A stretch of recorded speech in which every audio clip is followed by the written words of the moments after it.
Oh, sorry. So I will change to presentation mode.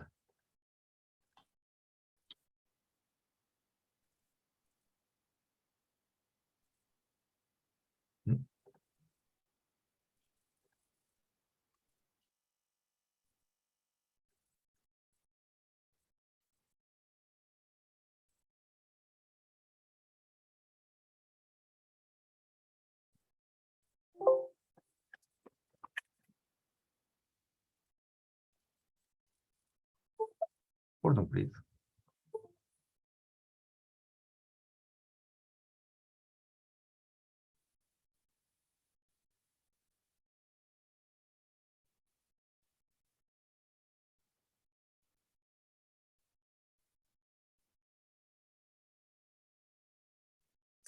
Can you see my screen?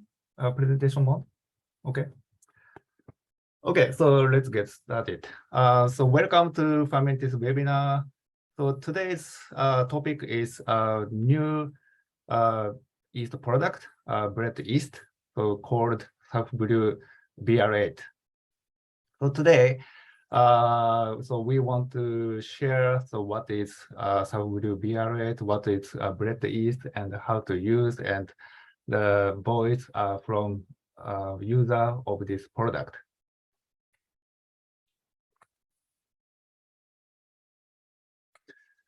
So today we have two speakers. So first person is Simon. So he's technical support service manager for APAC team for Fermentis. And so another person is a special guest. So he's Sean, who is head brewer at Hino Brewing. Hino Brewing is so Japanese brewery located in Kansai area. To be specific, so Shiga Prefecture. So he live in Japan, but so he originally came from USA. Hey everyone, nice to meet you. Hi. Yeah, thank you, Sean, joining this webinar and so sharing your experience of the new product. Yeah, thank you for having me. So before going into the topic, so I would like to explain who Fermentis is. So who we are. So Fermentis is a business unit of Lusafo. So Fermentis is not a company name. So company is Lusafo. So Lusafo is yeast technology and fermentation technology company. And so in the business portfolio, Fermentis focus on beverage, fermented beverage like beer, wine, spirits, and potable ethanol industry. So that is who we are. And so today's agenda. So firstly, so we explain what is SafBrew BR-8 and how to use this product. And after that, so we share, so Sean share his experience using SafBrew BR-8. And lastly, so we have Q&A session. But so this webinar system, so you can use Q&A box in the control panel. So if you have questions, so even during presentation, please write down your questions. And also, so this time, so we invite Korean and Japanese brewers. And so sometimes it's difficult to write down questions in your language. So so please write down. So in that case, so please write down so you are in your language, like Korean or Japanese. So we have supporter for you. So Minji, so she's from Vision in Korea. So she support Korean language, and myself. So I'm a regional sales manager for Korea and Japan. So I will support Japanese language.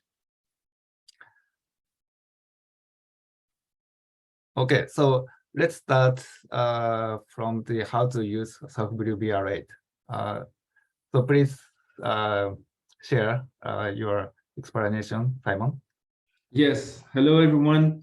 My name is Simon, and I will be explaining you everything you need to know on how to use this the new SafBrew BR-8.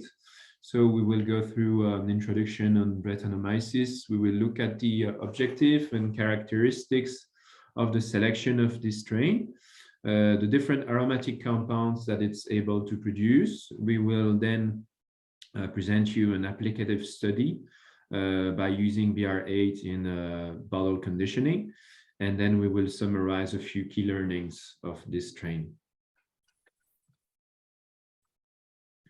So on the next slide. Yep.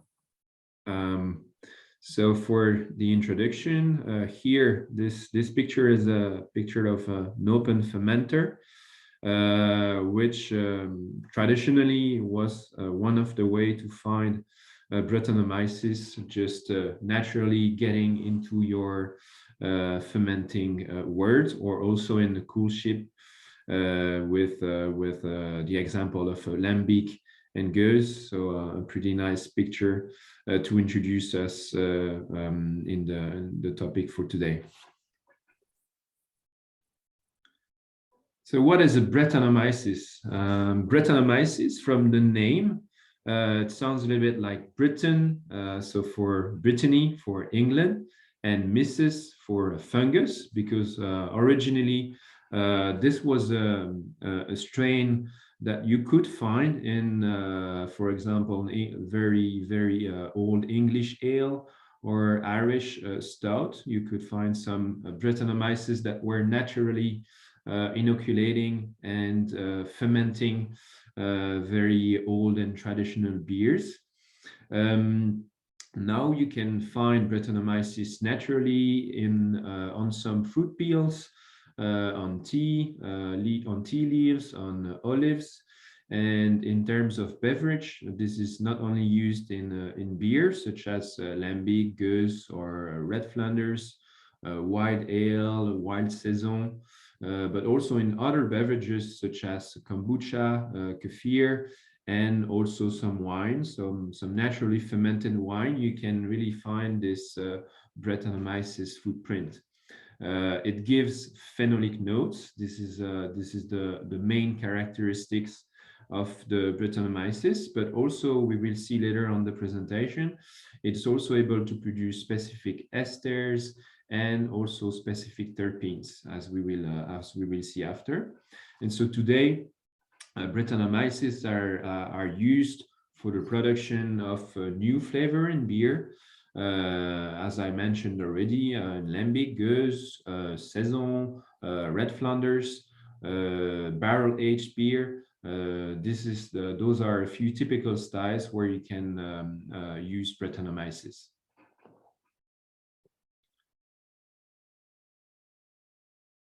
On this slide, we have a comparison between the assimilation of different sugars and the production of different chemical compound between the Brettanomyces bruxellensis that you have on the first row, and then a Saccharomyces cerevisiae and a Saccharomyces pastorianus.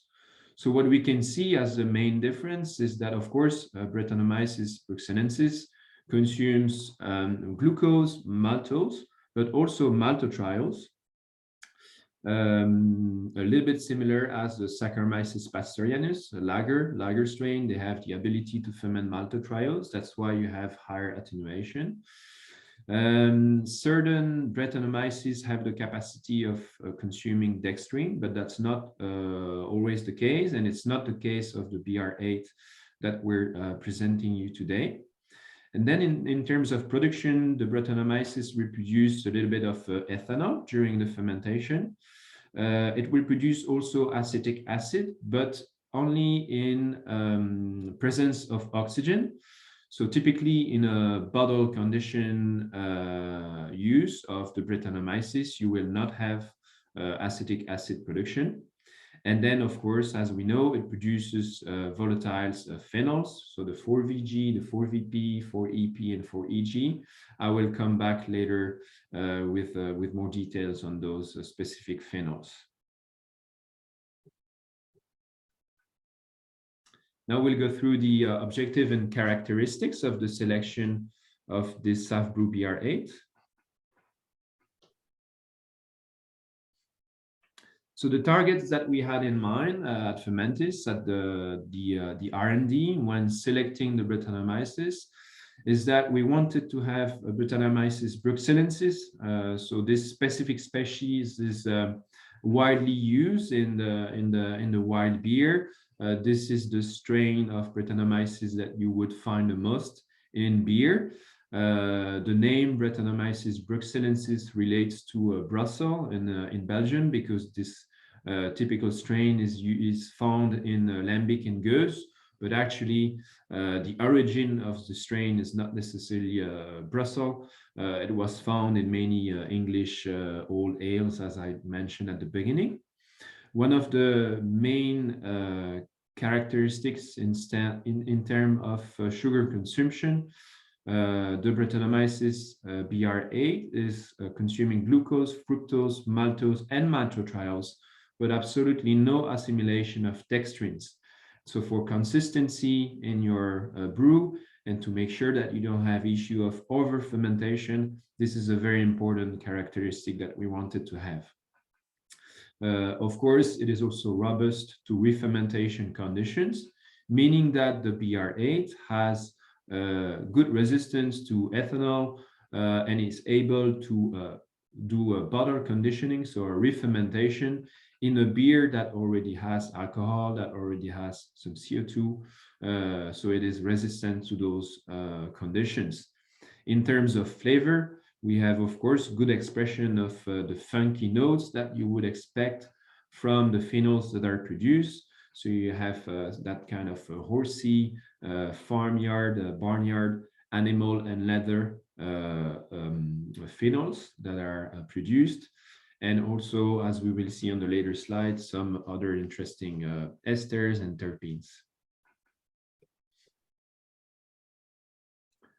In terms of specifications, so we have been able to dry for the first time in the world. This is the first dry product of Brettanomyces. I'm quite proud that we've been able to achieve that.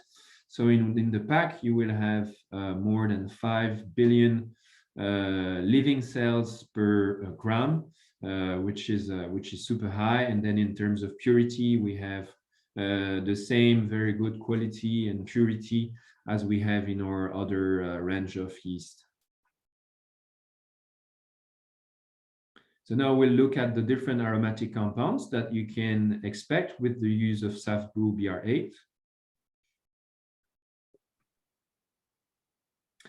And of course, the main ones that you are looking for when using a Brettanomyces are the phenols. So the phenols are produced by POF-positive yeast, like Saccharomyces cerevisiae, but POF-positive, but also produced by the Brettanomyces. When using POF-positive yeast, you are able to get 4-vinyl guaiacol, 4-vinyl phenol in the beer, and those have descriptors that relates to a clove, medicinal, dentist, smoky. And the Brettanomyces is able to produce as well the 4-ethyl guaiacol and the 4-ethyl phenol, which have different flavor threshold and different descriptors also in terms of flavor expression. And we are here on notes like barnyard, leathery, smoky, horsey, which are very typical of the Brettanomyces only.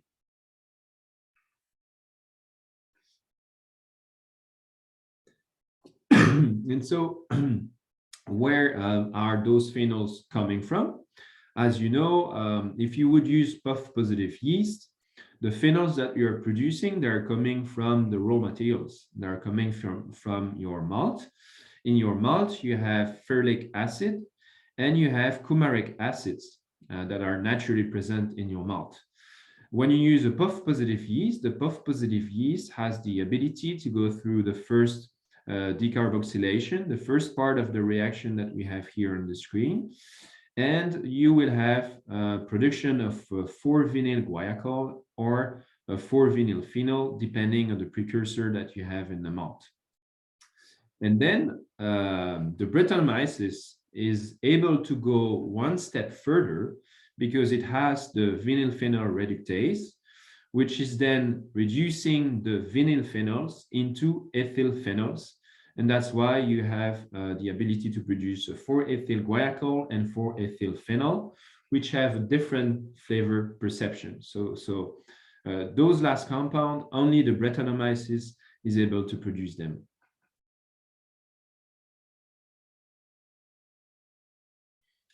But that's not it. Also, if you would compare a Saccharomyces cerevisiae and a Brettanomyces in terms of ester production, we know that on the left-hand side, you have the metabolism, typical metabolism of Saccharomyces cerevisiae in terms of esters. What we see is that cerevisiae is producing mainly acetate ester, such as, for example, isoamyl acetate, the banana flavor, such as well the phenylethyl acetate, which is rose flavor. But on the right-hand side, we have the main esters produced by the Brettanomyces, and those ones are mainly ethyl esters, so coming from the esterification of fatty acid chains into specific esters, such as ethyl acetate, ethyl hexanoate, like red apple, also ethyl octanoate, so tropical pineapple, which are creating and accounting in the beer for very interesting notes that are different than the one you can expect with the Saccharomyces cerevisiae.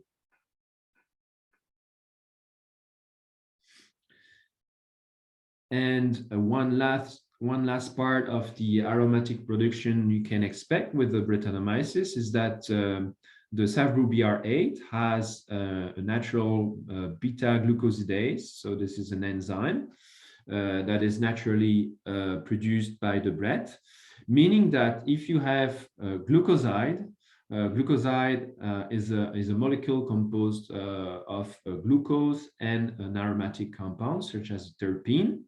And so with the beta-glucosidase, when you cut the glucose, you are actually releasing interesting terpenes, such as, for example, linalol or geraniolol, which accounts for a very interesting floral notes that you can also have from hops.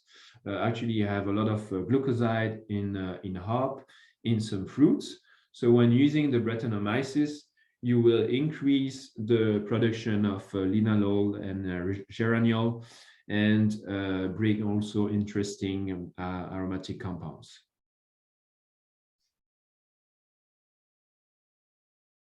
Now I will explain you the applicative study that we have done with the SafBrew BR-8 in order to understand better its characteristics.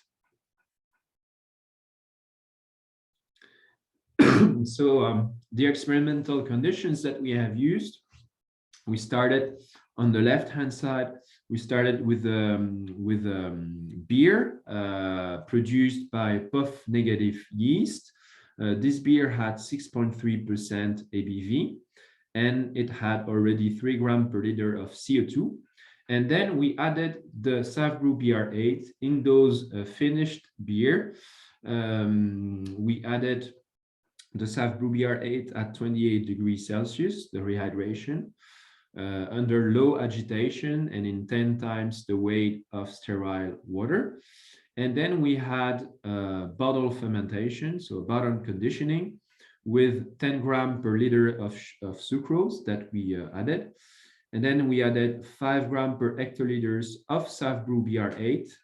And also on one control beer, we added the SafAle F2 because we wanted to have a comparison with our classical re-fermentation strain.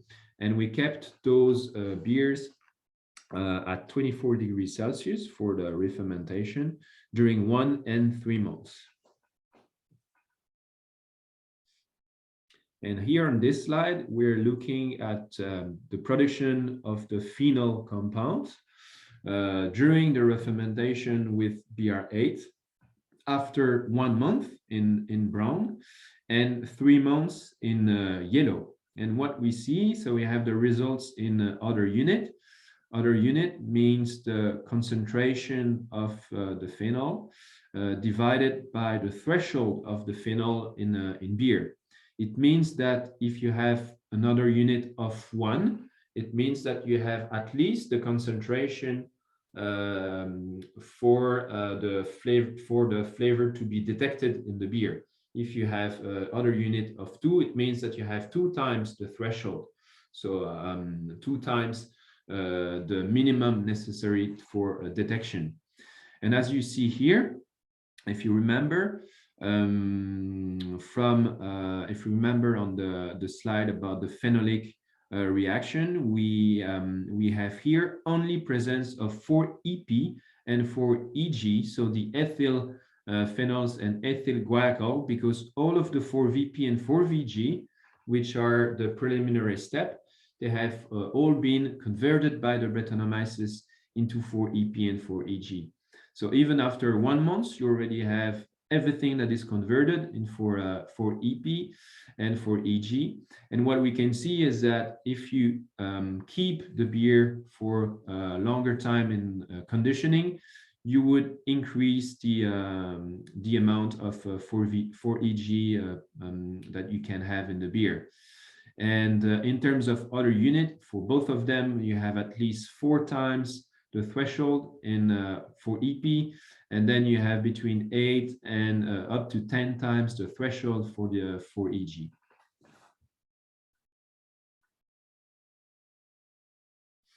And on the right-hand side, we have data coming from the sensory. So we asked a panel of a taster to taste the different beers after 1 month and 3 months, and we asked them to give a score of 1 if they could really feel the Brettanomyces fingerprint, and a score of 0 if they couldn't detect anything. And you can see the average is very, very high. Already after 1 month, you have almost a score of 0.8 after 1 month of bottle conditioning. And then if you increase the time of bottle conditioning, you are increasing the perception of the Brett fingerprint.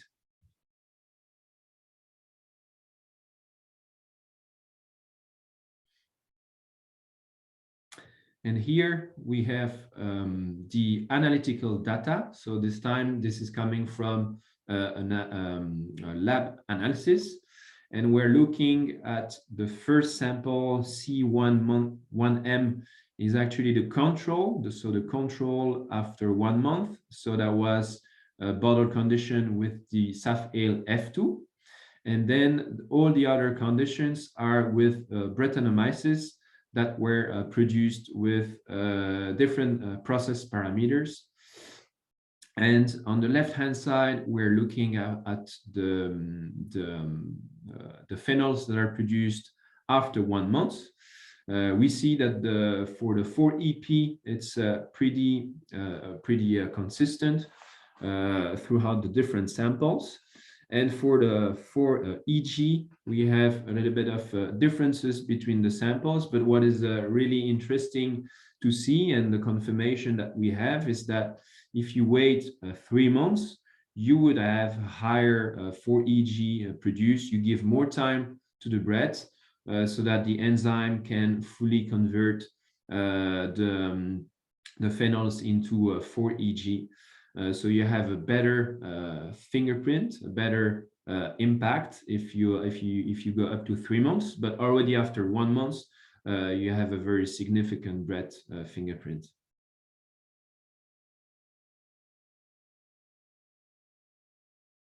And here we're looking again at the sensory this time.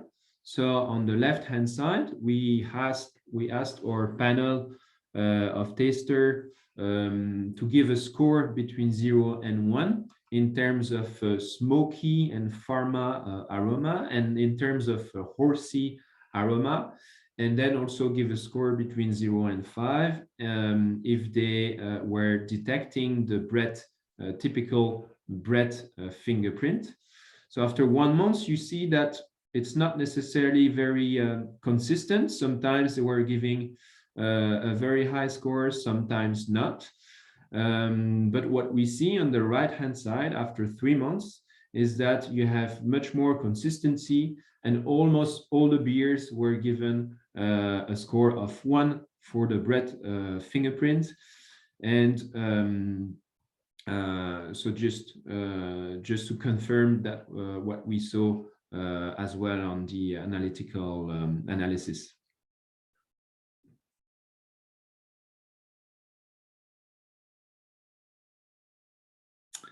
And in terms of key learnings, so if we have to summarize what we have seen in our BR-8 study. So the SafBrew BR-8 is a Brettanomyces bruxellensis, or suggested usage here is for a bottle conditioning. So you have to rehydrate the bread into 10 times its weight in sterile water or wort. The rehydration temperature that we recommend is between 25 and 29 degrees Celsius under low or moderate agitation. The dosage rate of the bread is between 5 and 10 grams per hectoliters, and the refermentation temperature between 15 and 25 degrees Celsius.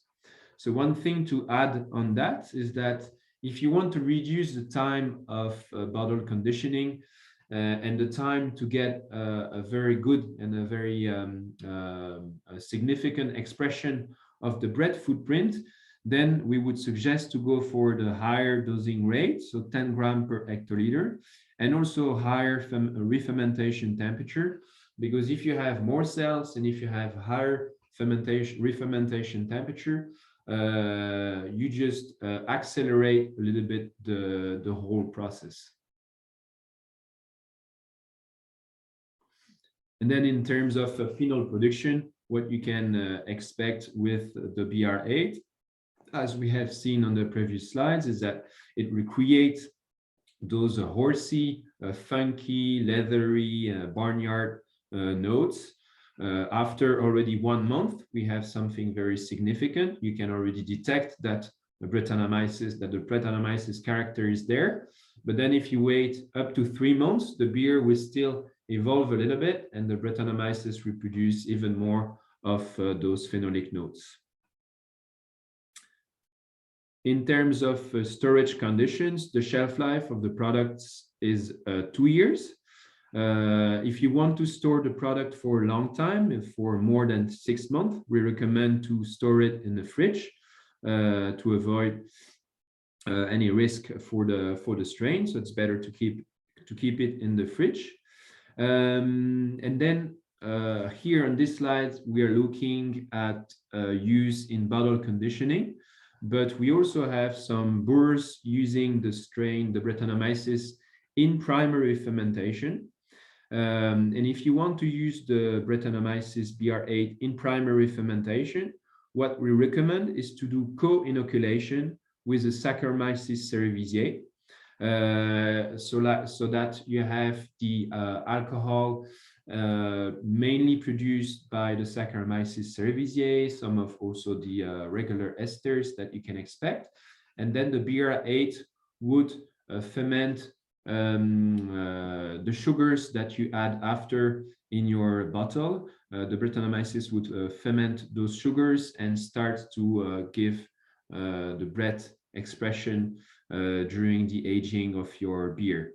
And if you use BR-8 in a primary fermentation, we strongly recommend to use a maltodextrin positive strain, because you don't want to leave too much maltodextrin in the beer. If you use maltodextrin negative beer, then you would leave maltodextrin for the bread, and you might have over carbonation, over fermentation in your beer. So if you do use BR-8 in co-inoculation, please use maltodextrin positive, so that the bread will only be able to ferment the sugar that you add in your bottle during the bottle conditioning. Yeah, and that's it. If you have any other question about the use of Brettanomyces, I'm happy to answer you during the Q&A. Okay, thank you, Simon. So a very clear explanation, I think. But if you, so all the audience people, so if you have questions, please write down your questions in the question and answer box, Q&A box. So far, no questions. So Sean, so do you have any question about the how to use Brettanomyces, BR-8? So before going to your experience. Yeah, I was curious. What's the maximum alcohol tolerance for pitching the yeast after primary fermentation?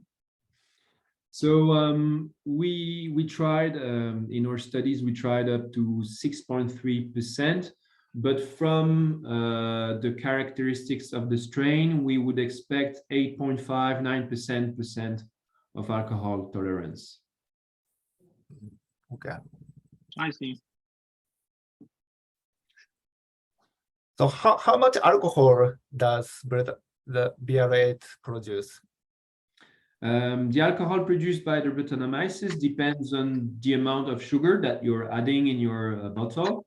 But typically, if you want to have a normal carbonation, let's say 5 grams per liter of CO2, that means that you're using 10 grams per liter of sugar. And so from those 10 grams, you will get pretty much 0.5% of ABV. Okay. Yeah, thank you.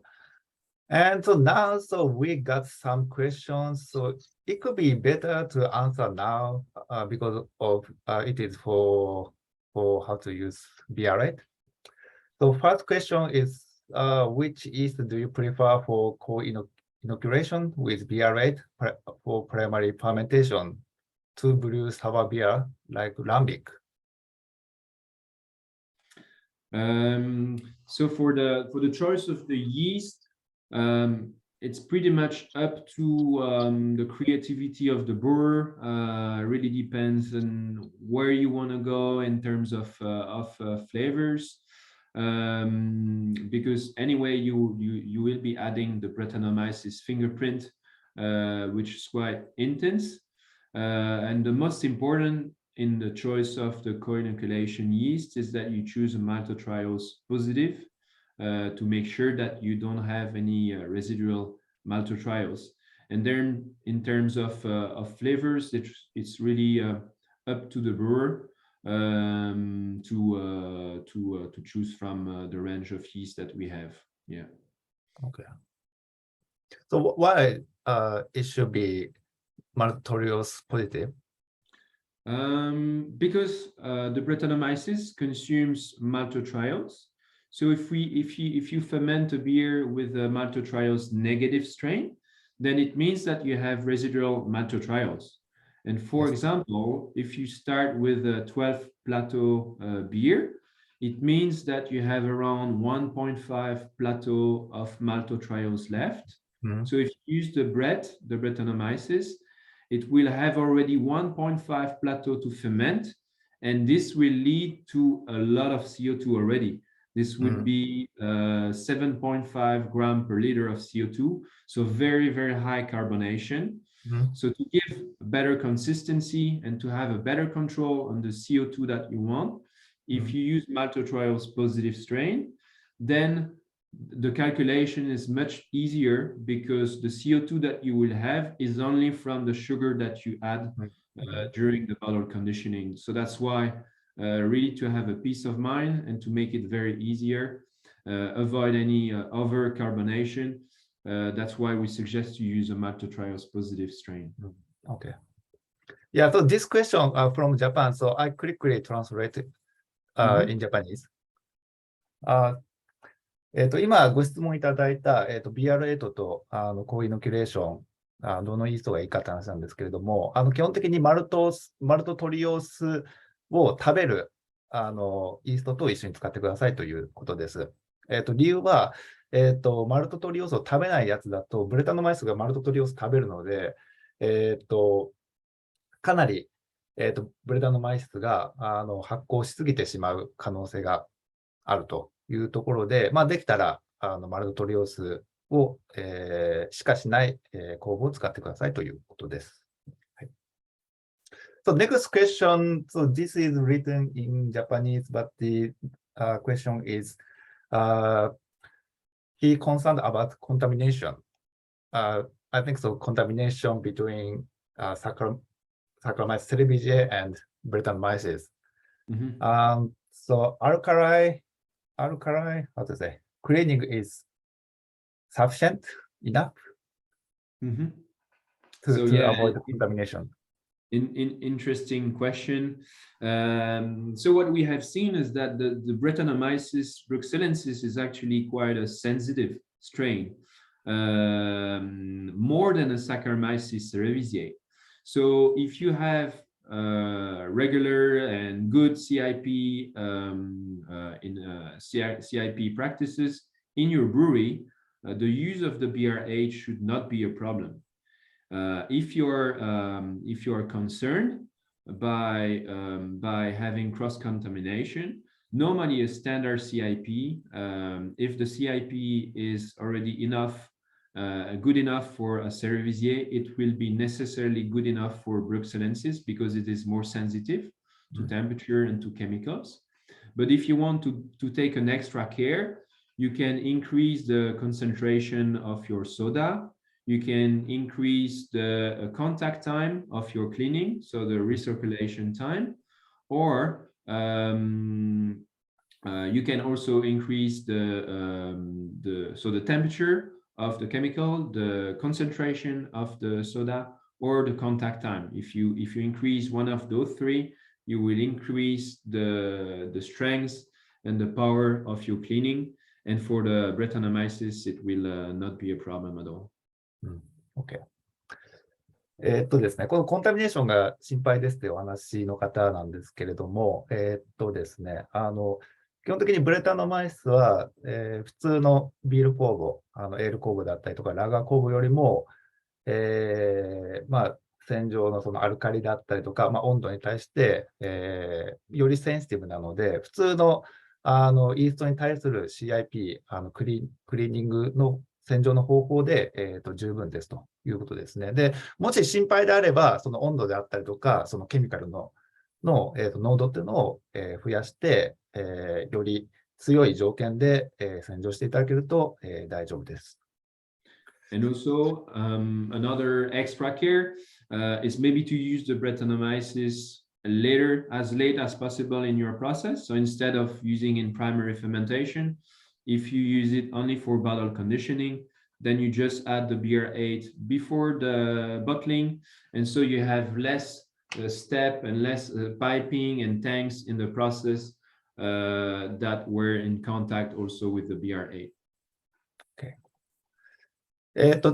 今の洗浄の話で、他の方法としては、そのタンクの中で、ブレタノマイス使うんじゃなくて、その、ボトルの中で、ボトルコンディショニングだったりとか、まあ、樽の中で、カスクコンディショニングなどしていただくと、ちょっと別の、場所で、酵母を使うことになりますので、より安全に使えるのではないかということです。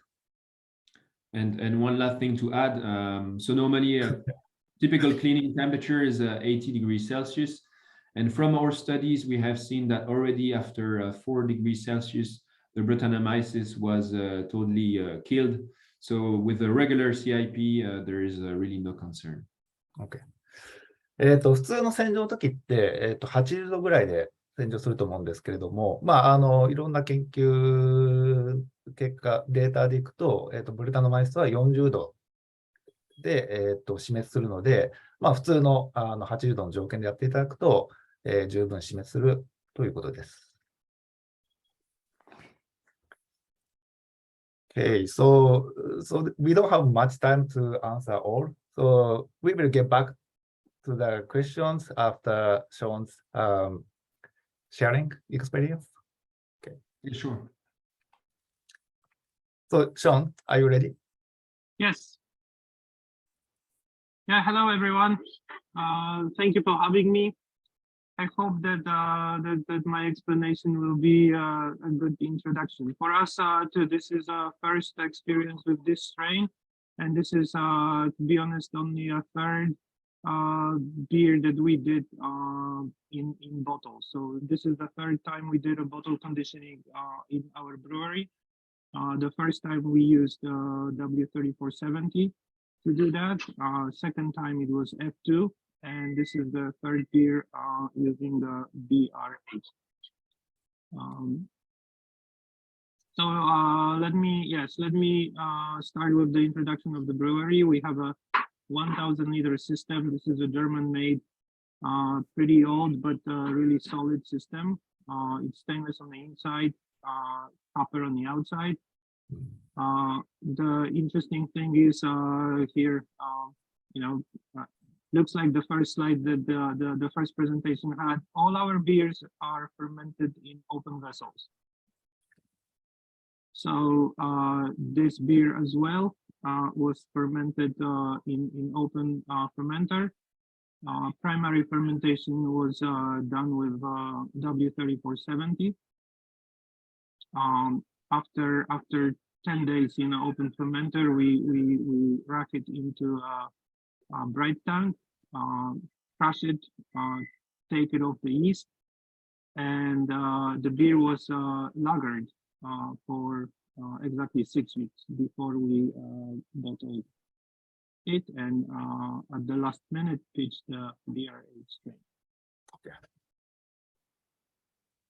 So yeah, the calculations that I used for pitching was the combination of the presentation that that you guys saw just before. So we used close to 10 grams per hectoliter. And the sugar addition I took directly from John Palmer's book. And yes, I think that most brewers will know this book. The data is on pages 156, 7, and 8. So for this beer, like I said, we use 10 grams per hectoliter of the BR-8, and we use 2 kilograms of brown sugar. Mm-hmm.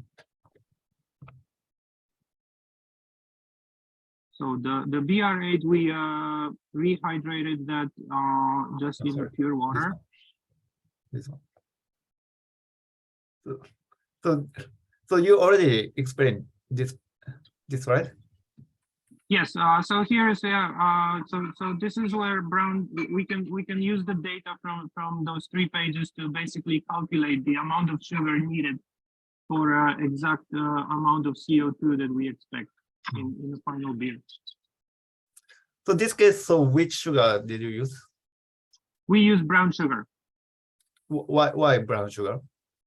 Well, we during the COVID times, we reached to a local rum distillery, and found out that actually because of the slowdown, they were not able to produce rum, and they had a lot of brown sugar laying around. So basically, we were able to kind of establish a cooperation with them and get the brown sugar in a really nice price. Okay. And also we thought that the mineral content of the brown sugar would add another layer of character to the final beer. Okay. This is the bottling machine that we are using for those 750 milliliter bottles. Probably brewers in Japan would know. It's a here locally, a locally made system, semi-automatic. And yeah, and this is what we used for pitching the yeast. As here, one of the comments and questions said, we were also afraid of the contamination and spreading the yeast in our brewery. So we thought that a system of yeah, basically dosing 30 milliliters of the mixture of the sugar dissolved in water plus the yeast would add just enough to re-ferment and bottle condition these beers. Okay, so Basically you okay, sorry, yeah, go ahead. please. Yeah, so you dissolve sugar and yeast in this PET bottle, in this water simultaneously? No. So we have this is a 10 hectoliter batch. So we needed 30 liters of that solution. So basically, we use a big pot to boil water and dissolve the sugar, and keep boiling that for about 20 minutes to pasteurize everything. Then it was chilled, and once it was at 25 degrees Celsius, we added rehydrated yeast to it. Okay. Yeah, mix that, and this bottle can hold about 3 liters at one time. So we were constantly adding the solution to the bottle, and one push on that pump delivers exactly 30 milliliters of the product. Okay.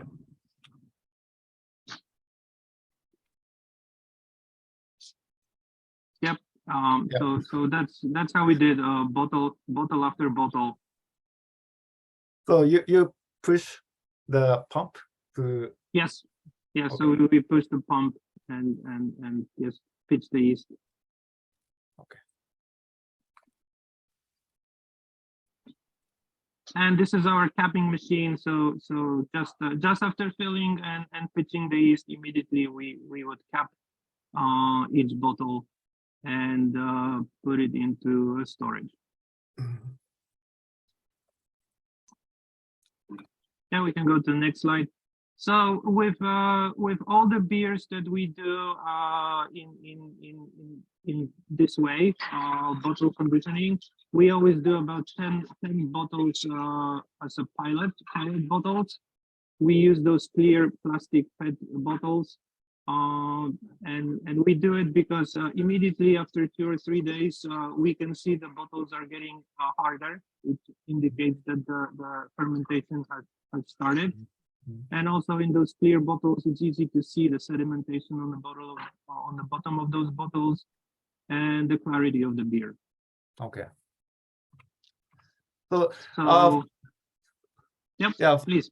So to be clear, so you put in the yeast, bread yeast in the bottle for beer product, but to monitor fermentation, so you make a PET bottle fermentation. Yes, exactly, because the beer is done in those really hard to see through bottles. They're really dark. And yeah, with glass, you can really see if the carbonation is getting there or not. So the PET bottle allows us to monitor the process without basically opening the bottle. Okay. And yeah, so we did, in addition to BR-8, we did a small part of this batch using F2, just so we could compare finished product, the clean character of F2 strain with the BR-8 strain. So we have those F2 bottles and BR-8 bottles marked B. So this is So fermentation condition is the same as BR-8, but the Yes. from bottle conditioning, so you use SafBrew for Yes. control or comparison. Yes. Yep. So the amount of sugar that was added at bottling and the amount of yeast were exactly the same. Okay. It's about 10 grams per hectoliter. Okay. And yeah, this is what we check for.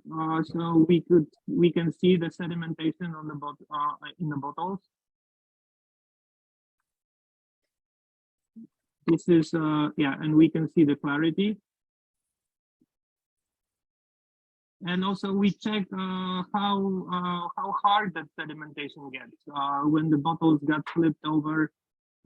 If the yeast remains on the bottom or get mixed in the beer. And this is BR-8. That picture shows the BR-8. In our experience, F2 gets really hard and solid, and remains on the bottom of the bottle even if the bottles are flipped over. Okay.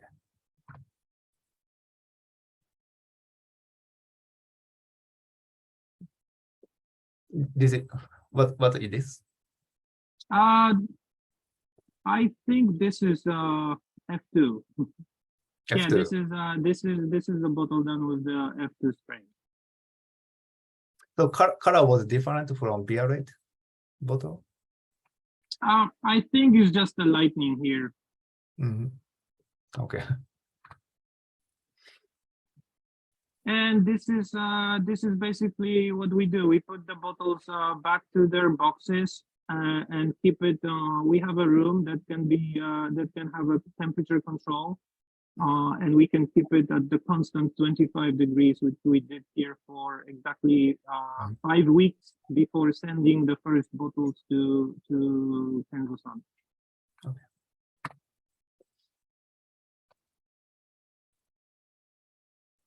Yeah, This these is are the temperature. conditions. Yeah, this is the temperature and humidity.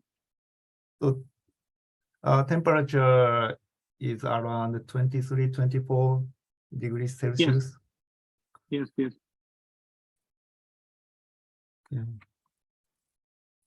Yeah, this I took that picture after the door to the room was open for a few hours, but we are able to keep it at 25 degrees.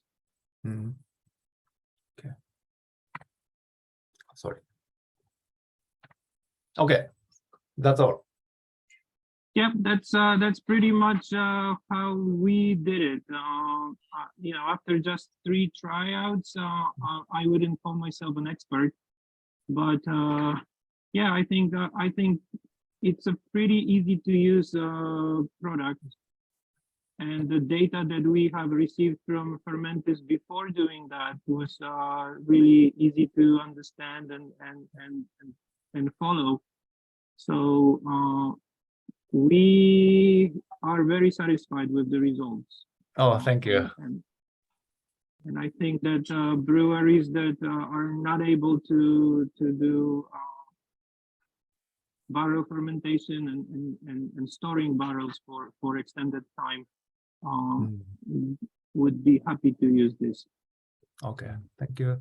Yeah, thank you for sharing your experience and so great pictures to show the test situation.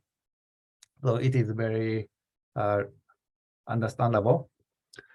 And so early this month, so I tasted your beer. So it was 1 month 1 month fermentation with BR-8. Yes. So I already tasted the character of BR-8, like so forty and fruity aroma. So it is very bread beer. So did you get any feedback from your customer on your beer? Well, we did some tests with customers who were absolutely not aware of what they were drinking. Okay. And as we were afraid a little bit that that people who usually drink clean beers would be maybe turned away by bread character. Actually, pretty much everyone said that the beer was nice, easy to drink, and it was exactly what one would expect from something that's between beer and wine. Okay. Yes. Yeah. So Simon, do you have any questions? You said you fermented in primary with the BR-3470. So the base recipe is actually a lager beer? Yes. Interesting. Okay. Yeah. So we started with basically a Pilsner malt with some addition of light caramel malts and a little bit of melanoidin malt. Okay. And in terms of hops, did you try to dry hop the beer and maybe have some more terpenes from the bread, or was it a traditional lager? So mainly hot side hopping and no dry hopping. Well, we did some 60-minute addition of the bittering addition with Warrior and Nugget. That's a usual combination that we use here. And then we used some leaf hops, experimental French leaf hops from Alsace area in Liverpool. But there's no dry hopping. And if you had to describe and compare your tasting experience between the beer re-fermented with F2 and the one with bread, so you as Kenzo mentioned, you were mainly picking up some phenols or some other notes that were a little bit changing between the two beers? Well, definitely F2 is super clean in our experience. There is absolutely no difference between post primary fermentation and post bottle conditioning. What we thought was missing was that little bit of a funk in F2 bottles, and here is the BR-8 versions are definitely on the funky side. I would say that our here what we tasted was more of a stone fruit, red apple, on the fruity side, and not so much horse blankets or leather. And so you had tasted again after maybe 3 months. I don't know now how long it was. Not yet. Not yet. We are actually set for day after tomorrow, Friday, to test exactly at 6 weeks. Okay. So we are opening those pilot bottles every 2 weeks and tasting both of the beers and compare. So, And do you see an evolution so far? Well, not yet, because we were just able to taste the one month bottles so far, and this week will be the second time we do it. Okay, great. Yeah, so I have some bottles, so I will taste it again maybe after 2 or 3 months. Yes. So yeah, we are definitely very excited to see what happens after 3 months or even 5 months. Yeah. All right. So now, we have several questions. So let's answer one by one. So about dehydration or direct pitch of BR-8. So BR-8 direct pitch is impossible, Simon? Yes, it's not like it's impossible, but if you want the best condition for the Brettanomyces to grow and to have something that is very homogeneous to pitch in your bottle, it's really recommended to rehydrate in water or in wort. In beer, you would not have a consistent results as much as you have in wort or sterile water. Okay. Yeah, so I translate to Japanese. キミさん、これはですね、ダイレクトピッチは基本的に、難しいプロダクトなので、リハイドレートしてください。はい、ということです。Alright, so another question is from top. No. This is interesting. Does BR-8 fermentation affect the gas volume, Simon? Yeah, of course. Yeah. But as much as it would with F2, for example, so it's the same chemical reaction. As Sean mentioned, he used a 10 gram per liter of sugar. So based on that, you can expect that half of this amount of sugar will be used for CO2 production. And so from 10 gram per liter of sugar, you would end up with approximately 5 gram per liter of CO2, which is a good carbonation. Okay. 深澤さんですね。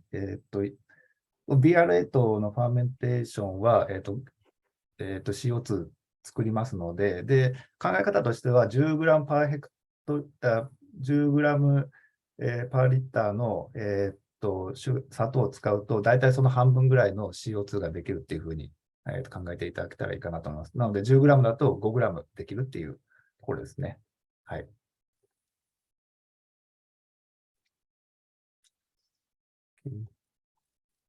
And another question is, I think so. This is from Korea. I am making meat. How do you suggest I use BR-8 to implement bread on meat? Interesting. That's not something we particularly looked at. But then I would just use it the same way as we suggest, as we recommend for beer. So after your fermentation, primary meat fermentation, I would add some sugars in the bottles with the Brettanomyces, and then leave it for re-fermentation in a warm temperature room for 1 month to up to 3 months. But just a similar way as you would use in a brewery. Okay. So Minji, so it could be better to translate to Korea.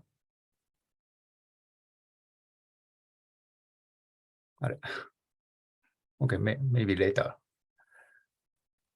So another question is, so is there a difference in behavior from the bread if using different sugars for second fermentation?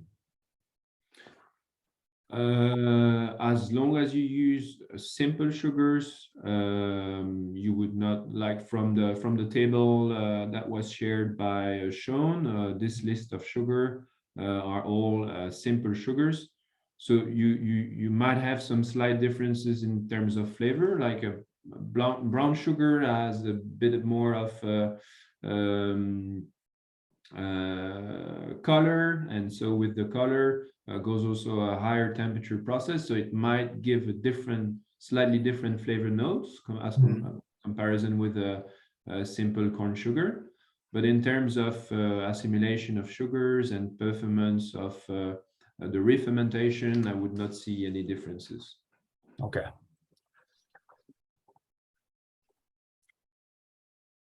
Another question is, do we need to have separate environment with Saccharomyces beer factory for avoiding contamination? I think so. So separate environment is not necessary. So yeah, it is not necessary because the Brettanomyces, the BR-8 is very sensitive to temperature. For example, we saw in our studies that 40 degrees Celsius was already killing the SafBrew BR-8. So if you use a regular CIP in your brewery, I'm sure that you're using at least 60 up to even 80 degrees Celsius, ideally, of caustic soda temperature, and this is definitely enough for SafBrew BR-8. So if you have good cleaning, if you don't have any dead zones in your piping, dead loops, and things like that, then there is no extra risk of using BR-8. Okay. All right. And so this is from Japanese brewer. So what is maltodextrin positive yeast from Fermentis product range? Okay. It's maybe easier to say which are maltotriose negative. So S33 is maltotriose negative. So don't use S33. And also T58 is a slow consumption of maltotriose, so almost maltotriose negative. So any yeast except S33 and T58 would be our recommendation. Okay. ですね。まあ、ちょっと、sorry、ジャパニーズ。我々の、ファーメンティスの、プロダクトレンジの中で言うと、S33 っていうのがですね、マルトス、歯科性がネガティブなので、マルトトリオスを食べないので、これ使うとかなり、ブレッド使ったときに、二酸化炭素ができてしまうっていうことですね。あと T58 もですね、多少食べるんですけれども、ちょっとマルトリオスを食べるのが弱いです。その他のイーストだと、問題なく、使えます。Okay, so another question is,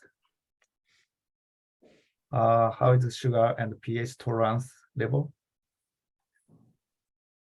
Sugar and pH tolerance level. Yeah. For the sugar, I'm not sure to understand the impact because anyway, if you use it, maybe if you use it in primary fermentation, it would have similar tolerance as a Saccharomyces cerevisiae. So we've had trials from brewers in Australia and other countries in primary fermentation, and typical beer pH was not a problem at all for the Brettanomyces. And if you use it in bottle conditioning, so you start with already a low pH compared to a wort, but the Brettanomyces bruxellensis has a good resistance, good tolerance of the alcohol level and the low pH level. So no problem. Okay. How does beer flavor change depending on the conditioning temperature? The conditioning temperature would mainly change the speed of the process, because if you have higher temperature, then you have a higher replication, a quicker growth phase of the Brettanomyces. So you can reach the peak cell count much quicker. And also the enzymatic activities, as we have seen, some enzymes are involved into the phenolic production, also the beta-glucosidase. So you would just have a faster process, but the temperature range that we're talking about, so between 15 and 25 degrees Celsius, that would not change the flavor of the beer. That is way too low. That's too low to accelerate potentially oxidation of the beer. So there is no non-impact on this. Okay. Okay, so we have two questions left. So BR-8 can BR-8 Can BR-8 be used for primary fermentation? If yes, what is the difference from co-inoculation with Cerevisiae? Or sorry, what the difference between inoculation with Cerevisiae and secondary fermentation in terms of aroma and flavor? in terms of aroma and flavor, I don't see here any differences. The difference is really on a practical point of view. So how you can easily implement the BR-8 in your brewery. Because anyway, the flavor development, even if you use the BR-8 in primary, the flavor development will only occur in the bottle after, if you have the bottle conditioning. So even if you use the BR-8 in primary, at the end of your primary, you will not have the fingerprint of the Brettanomyces. You need to keep the yeast into the beer and then bottle the beer with sugar, and then you would only get the flavor development. And having already the BR-8 inoculated during the primary fermentation would not, I think, influence too much the flavor, except if you have maybe dry hopping. Then with the BR-8 in suspension in the beer, you might have more beta-glucosidase available for conversion of the glucosides from hops into geraniol and linalool. So you might have a nice interaction to play there. But again, if you do have the glucoside in the bottle and then the BR-8 in the bottle conditioning, you can also expect, of course, some of those developments. Okay. Yeah, so this question in Japanese, so I will answer in Japanese. Yeah. ですね。そうですね、BR-8 はですね、ちょっとこれ、サイモンは言ってなかったかもしれないですけど、BR-8 は主発酵ではですね、使うことはできるんですけれども、ファーメンテーションかなり遅いので、うまくいかない可能性があるので、彼は、イノキュレーションまたは二次発酵で使うってことを、お勧めしてます。で、ですね、基本的に、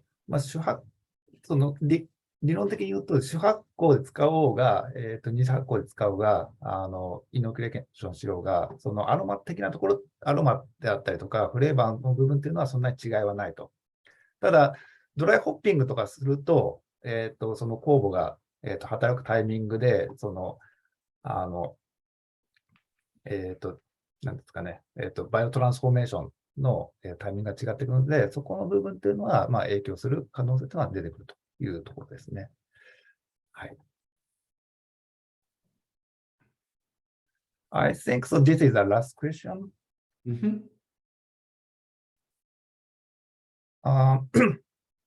So is it okay to understand? So SafBrew BR-8 is not for primary fermentation, but for bottle conditioning or secondary fermentation to add so unique flavor or aroma. Yeah, so the main usage we recommend is in bottle conditioning, because traditionally this is where you would find a Brettanomyces in a beer, because it is often present in the oak barrel. So when you were aging your beer in an oak barrel, then you would have Brettanomyces naturally present there.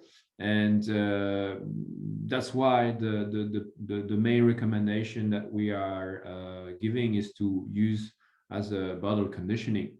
But if it's easier to add the BR-8 directly into the fermenter during the primary fermentation, you can do so by using Maltodextrin's positive strain on co-inoculation.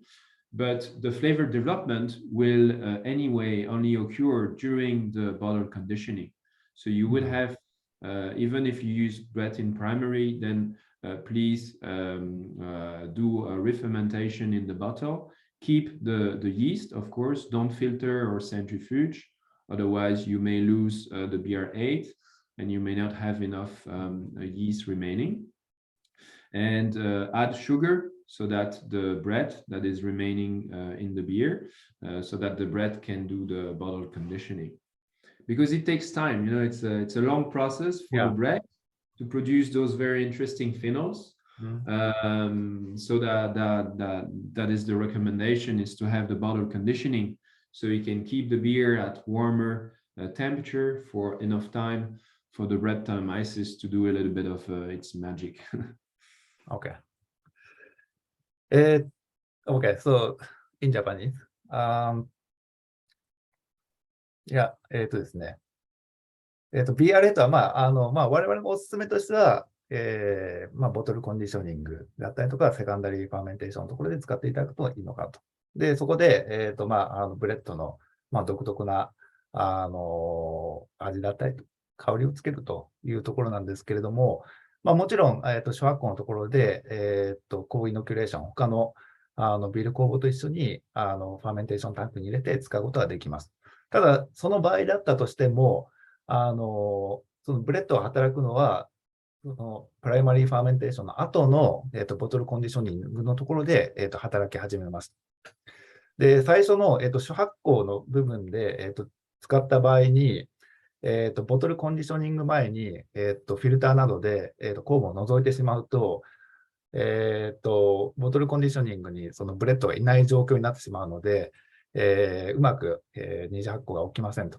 なので、初発酵で入れる場合は、ボトルコンディショニングで働けるように酵母を除かずにそのまま、使ってくださいということですね。はい。Okay, now so we answered all the questions. So yeah, thank you. And so if you have comment, so please share your comment or feedback. Or so Minji, so do you have any comment or questions? No, I don't have any questions. Thank you for this webinar and attending. Okay. Pleasure. Yeah. Thank you, Minji. Okay, so I think so. Thank you, Time Sean, is over now. Oh, sorry. Go ahead. Thank you, Sean, for sharing your experience, and I'm very much looking forward to tasting the beers myself. Yes. Hey, thank you for having me, and I'm looking forward to getting some samples from other breweries as well. Yeah. I will do. If I have a chance to find some beers along the way. I'm actually going to Europe in January, so for sure, if I have space in my luggage, I might bring some of the BR-8 example we may have from Europe, for sure. Sweet. Yeah. All right. Yeah. Thank you all for your sharing experience and answers. Yeah. So time is over now. So I'm closing this webinar now. Okay. So thank you for your participant audience, and so I'm really looking forward to meeting you all in face-to-face next time. Thank you very much. Thank you. Thank you. Bye. Bye, Thank everyone. you. Have a good Bye. day. Bye.